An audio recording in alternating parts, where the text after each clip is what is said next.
Hello students and teachers. I am Shahid Hassan, Assistant Teacher Harun Ansari High School. Today I am going to deal the SSC examination English paper for you. Let us understand what is the format of the paper. 40 marks are based on easy questions and 40 marks paper questions are a little bit middle difficult level, and the 20% marks are of challenging questions. आज हम लोग इसको समझेंगे कि उसका format क्या है. What is the format of paper. Let us understand.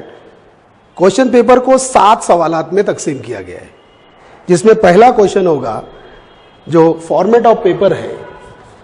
Format of paper ये आप लोगों को दिया गया है. पहला क्वेश्चन जो दिया गया है, क्वेश्चन नंबर 1, जिसके सेक्शन दिए गए हैं. सेक्शन 1 में दिया हुआ है सेक्शन फर्स्ट, ये होगा लैंग्वेज स्टडी के ऊपर. ओल्ड पेपर पैटर्न में ग्रामर का एक हिस्सा हुआ करता था, उसे अब रीनेम किया गया, उसका नाम रखा गया है लैंग्वेज स्टडी. और ये लैंग्वेज स्टडी के 2 सेक्शन दिए गए हैं. क्वेश्चन नंबर 1 के अंदर 2 पार्ट किए गए. उसमें क्वेश्चन नंबर 1A, इसको भी लैंग्वेज स्टडी ही दिया गया है. इसमें इजी क्वेश्चंस रखे गए और ये सवालात जो है 16 मार्क्स के होंगे. क्वेश्चन नंबर 1B जो दिया गया है, इसके अंदर भी यही क्वेश्चन होंगे, लेकिन अ लिटिल बिट डिफिकल्ट होंगे और वो 4 मार्क्स के होंगे. आगे बढ़ते हैं.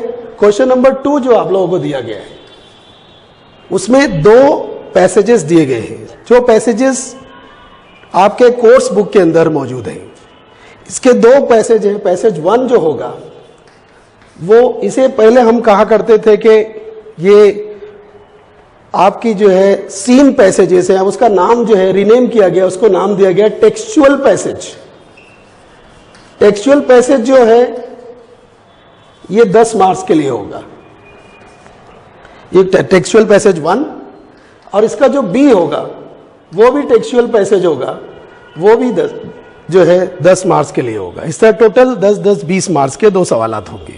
इसमें आपको एक पैसेज दिया जाएगा जो कि आपके पढ़े हुए असबाक में से होगा, और एक पर्टिकुलर 15-20 लाइन दी रहती है, उसके ऊपर मुख्तलिफ सवालात किए जाएंगे. आगे की जो सीरीज में हम इसके ऊपर डिस्कस करेंगे तफसील से कि वो पैसेजेस के अंदर क्या क्या जो है सेक्शन दिए गए, कितने सवालात किस तरीके के किए गए हैं. उसके बाद आते हैं क्वेश्चन नंबर 3. क्वेश्चन नंबर 3 जो आप लोगों को दिया गया है वो पोएट्री सेक्शन का है. पहले इस तरीके से सवालात पूछे जाते थे, लेकिन इसको जो क्वेश्चन नंबर 3 में रखा गया है, क्वेश्चन नंबर 3A, ये आप लोगों के लिए रखा गया है. और क्वेश्चन नंबर 3, इसमें जो है पोएट्री का कंप्रीहेंशन किया गया है.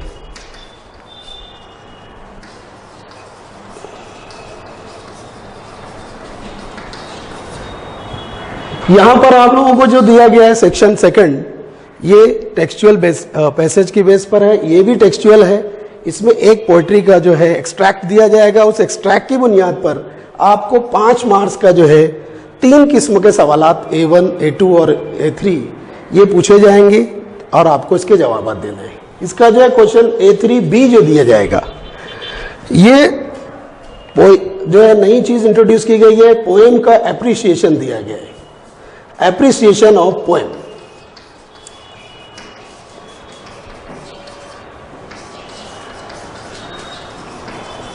ये होगा कुल 10 मार्क्स के लिए.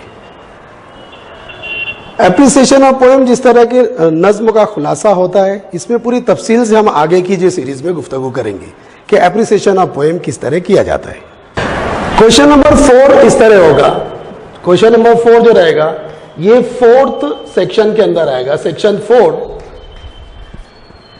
और ये होगा नॉन टेक्सचुअल.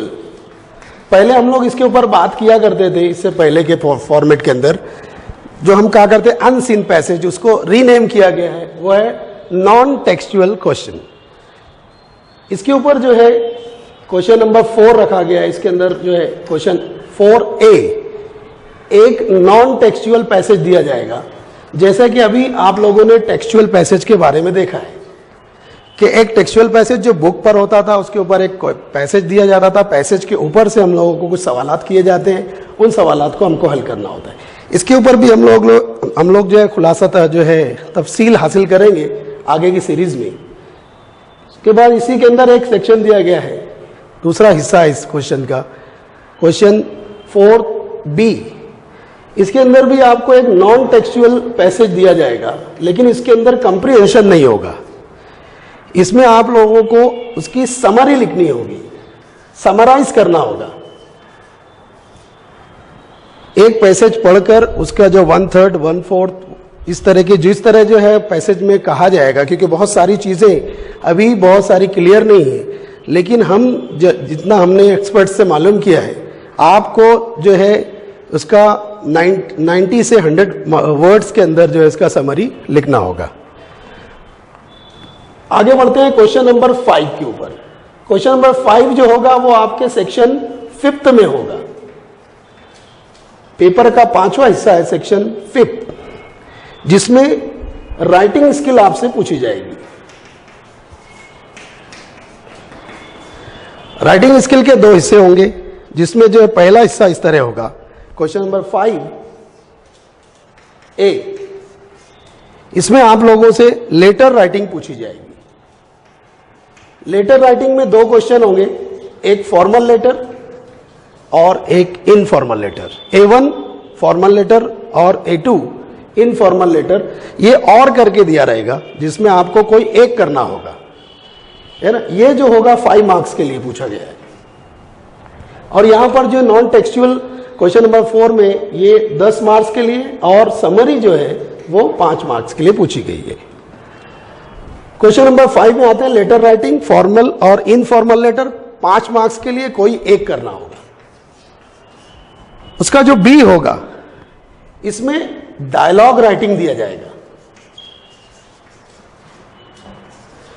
डायलॉग राइटिंग के ऊपर भी जो 3 सेक्शन दिए हो गए, आगे हम लोग जब तफसील से गुफ्तगू करेंगे, इसके बारे में मालूमात हासिल करेंगे, तो उस वक्त आपसे ये हम जो है बताएंगे कि ये डायलॉग राइटिंग किस तरीके के किया जाता है। डायलॉग राइटिंग में जो इसका B1 डायलॉग राइटिंग होगा, B2 जो होगा वो इसमें जो है एक तरीके का स्पीच लिखने के लिए आपसे कहा जाएगा। उसके बाद आते हैं क्वेश्चन नंबर 6। क्वेश्चन नंबर 6 जो है इसी जो है राइटिंग स्किल के अंदर का ही है, क्वेश्चन नंबर जो है सेक्शन 5 के अंदर। इसमें क्वेश्चन नंबर 6A, आपको इंफॉर्मेशन ट्रांसफर एक जो है क्वेश्चन दिया जाएगा। इंफॉर्मेशन ट्रांसफर ये पहले से आता रहा है। इसमें आप लोगों को 2 टाइप के सवालात किए जाएंगे। क्वेश्चन नंबर 6A जो होगा, A1 में आपको वर्बल टू नॉन वर्बल, और इसका जो B होगा उसमें नॉन वर्बल टू वर्बल, इस तरीके के जो सवालात आपसे पूछे जाएंगे। अब वर्बल जो ये होता है कि आपको एक पर्टिकुलर पैसेज दिया जाता है, जिसमें आपसे खाका, चार्ट, पाई चार्ट, टेबल वगैरह बनाने के लिए कहा जाता है। इसका जो क्वेश्चन नंबर 6A2 होगा, उसमें जो है आपको चार्ट दिए जाते हैं, पाई चार्ट दिए जाते हैं, टेबल दिए जाते हैं, है ना, या ग्राफ दिया जाता है। ग्राफ के ऊपर आपको लफ्जों के अंदर जो है उसको डिटेल में जो लिखना होता है, 100 से 90 से जो है 100 वर्ड्स के अंदर या 120 वर्ड्स के अंदर। इसका क्वेश्चन नंबर दोनों में A1 और A2 में से 2 means verbal to non verbal या नॉन वर्बल टू वर्बल में से आपको कोई एक करना होता है। इसका जो B क्वेश्चन होगा, इसके अंदर जो है मुहावरे, कहावतें, या जैसा कि हमारे ज़रबुल अमसाल वगैरह होती है, उसको जो है दे दिया जाता है और आपसे कहा जाता है कि इसको एक्सपांड करें। इसको एक्सपांशन ऑफ आइडियाज कहा जाता है, एक्सपांशन ऑफ आइडियाज। आपको इस पे एक मजमून लिखना होता है, जैसे कि अगर कहा जाए service to man is service to God, एक दे दिया गया आपको, या ग्रीड लीड्स ट्रबल, है ना। इस तरीके के जो है आपको मुख्तलिफ प्रोवर्ब्स दे दिए जाते हैं। किसी एक के ऊपर एक दिया जाएगा, उसके ऊपर आपको एक मजमून जो है 100 वर्ड्स का, 120 वर्ड्स का लिखना होता है। जैसा कि मैं अर्ज कर रहा था कि क्वेश्चन नंबर 6 में आप लोगों को एक सवाल दिया जाएगा जिसमें हम इंफॉर्मेशन ट्रांसफ़र का किए A1 के अंदर, वर्बल टू नॉन वर्बल और नॉन वर्बल टू वर्बल, है ना, इसमें से कोई एक किए। इसका क्वेश्चन बी जो रहेगा, क्वेश्चन 6 का बी, इसमें दो सवाल होते हैं, B1 और B2। B1 में आप लोगों को इस तरह जो है एक हेडिंग दी जाती है, वो हेडिंग या तो कोई न्यूज़पेपर की जो है मेन हेडिंग होगी, साइड हेडिंग होगी, है ना, कोई खबर का तराशा होगा। उस खबर के तराशे को आपको जो है B2 के अंदर जो है आपको डील करना रहेगा। जैसे फॉर एग्जांपल लिखा हुआ है टाइगर अटैक्स ऑन विलेजर्स, इस तरह एक हेडिंग दी गई है। आपको उस हेडिंग के सहारे से, जिस तरह न्यूज़पेपर में, अखबारों में डेडलाइन, हेडलाइन वगैरह होती है, आगे जब हम लोग डील करेंगे इस सेक्शन को तो आपको तफसील से बताएंगे कि किस तरह आपको लिखना होगा। बहरहाल ये क्वेश्चन नंबर 6 बी का 2 होगा, जिसको या तो आपको B2 करना है या B1 करना है। B1 में जैसे मैंने इससे पहले अर्ज किया कि एक्सपांशन ऑफ आइडियाज़ होगा। आप चाहें तो एक्सपांशन ऑफ आइडियाज़ करें B1, या फिर आप जो है इस जो हेडिंग दी गई है, अखबार की सुर्खियां दी हुई है, उस सुर्खी में से आपको एक को सेलेक्ट कर कर आपको उसको मजमून की शक्ल में, जैसा कि अखबारों में दिया जाता है, वैसा करें। उसके बाद लास्ट क्वेश्चन जो होगा, ये क्वेश्चन नंबर B1 के अंदर आप लोगों को एक्सपांशन ऑफ आइडियाज़ है। फिर से एक बार बता देता हूं, एक्सपांशन ऑफ आइडियाज़, जिसमें आपको एक प्रोवर्ब यानी कहावत, ज़रबुल मिसल का जो है तफसीली खाका बयान करना है मुख्तलिफ मिसालों के जरिए। ये B1 होगा। और दूसरा इसका जो B2 जो होगा, इसमें आप लोगों को एक न्यूज़ हेडिंग दी जाएगी, न्यूज़ राइटिंग भी कहा जाता है इसको।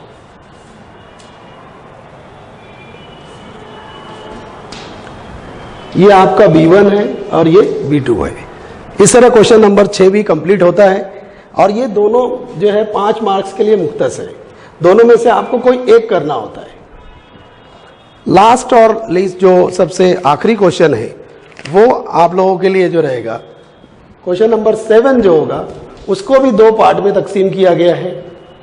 इसको जो इस सेक्शन को लाइव इंग्लिश का नाम दिया गया है ना। ऐसी इंग्लिश, अभी एक नया कॉन्सेप्ट आया है कि इंग्लिश का इस्तेमाल जो है रोज़मर्रा की ज़िंदगी में किस तरह किया जाना चाहिए, वो इस सेक्शन में जो है हमसे चाहा जाता है। इसका क्वेश्चन नंबर 7A का जो हिस्सा होगा, इसमें आप लोगों को जो है मुख्तलिफ forms, admission form, library form, online form, है ना, इस तरह की जो चीज़ें जो रोज़मर्रा की ज़िंदगी हमको लगती है, लीफलेट, एडवर्टाइज, इस दीगर चीज़ें आपको बताई जाएगी।